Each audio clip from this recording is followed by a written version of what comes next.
तर नमस्कार विद्यार्थी मित्रांनो. तर अगोदरच्या व्हिडिओमध्ये आपण बघितलं होतं क्रॅमर्स मेथड. तर ह्या व्हिडिओमध्ये बघू आपण ऍप्लिकेशन्स ऑफ सायमल्टेनियस इक्वेशन.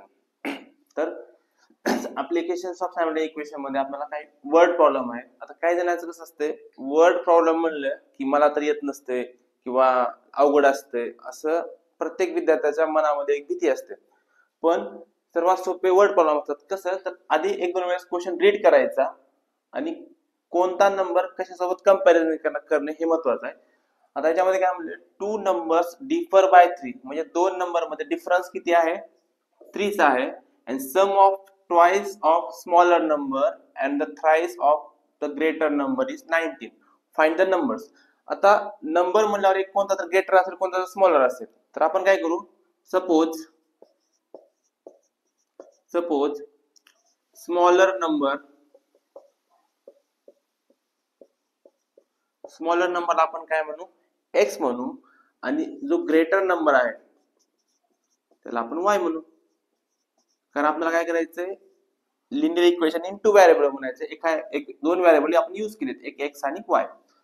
आता फर्स्ट कंडिशन काय म्हणते, सम ऑफ ट्वाइस. सम म्हणल्यावर काय, plus. According to first condition,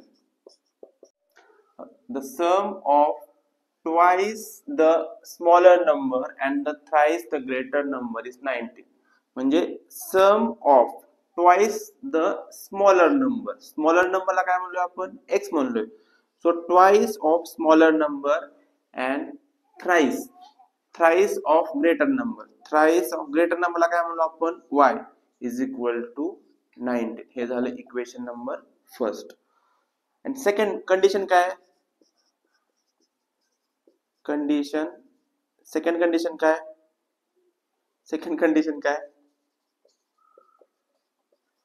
first आहे, two numbers are differ by 3. Differ means subtraction. दोघांमध्ये डिफरन्स कितीचा आहे, 3 चा आहे. आता डिफरन्स काढत असताना इथं ऑब्विसली आपल्याला काय करावं लागेल, ग्रेटर नंबर आधी घ्यावा लागेल, कारण ग्रेटर नंबर मधूनच आपण स्मॉलर नंबर मायनस करू शकतो. So y minus x equal to 3. ह्याला इक्वेशन 2 झालं. मग दोन लिनियर इक्वेशन भेटले आपल्याला, ते आपल्याला सोडवायचं. मग आपण कोणत्याही वर्ड प्रॉब्लेम मध्ये कोणत्याही मेथडने सोडवू शकतो. एक तर सायमल्टेनियस इक्वेशनची मेथड असेल और क्रॅमर्स रूल असेल, दोन्ही प्रकारे आपण सोडू शकतो.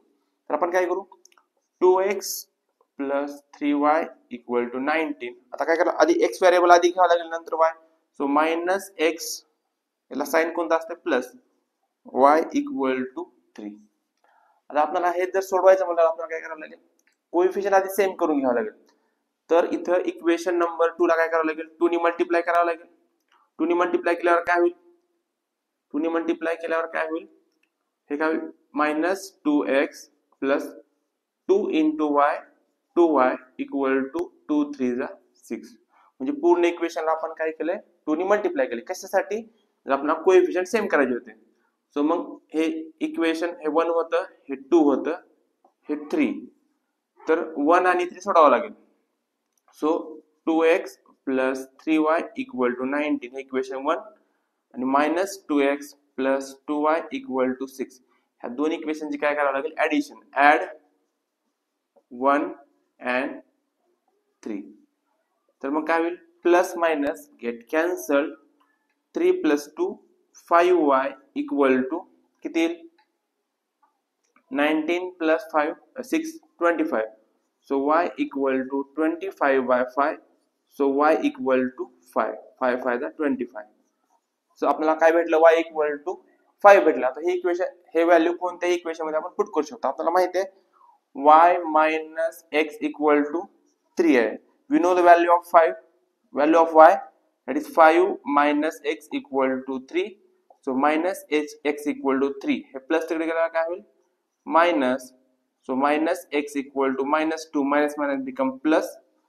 तर आपल्याला काय आन्सर भेटलं, x equal to 2 and y equal to 5. म्हणजेच स्मॉलर नंबर किती भेटला, 2 भेटला, आणि ग्रेटर नंबर काय भेटला, 5 भेटला. तर हे आहे वर्ड प्रॉब्लेम. तर वर्ड प्रॉब्लेम फार इझी असतो. फक्त वर्ड प्रॉब्लेम काय करायचा, एक दोन वेळेस रीड करायचा, क्वेश्चन मध्ये काय दिलंय आणि त्यानुसार इक्वेशन बनवायचे आणि सोडवायचे. त्यामुळे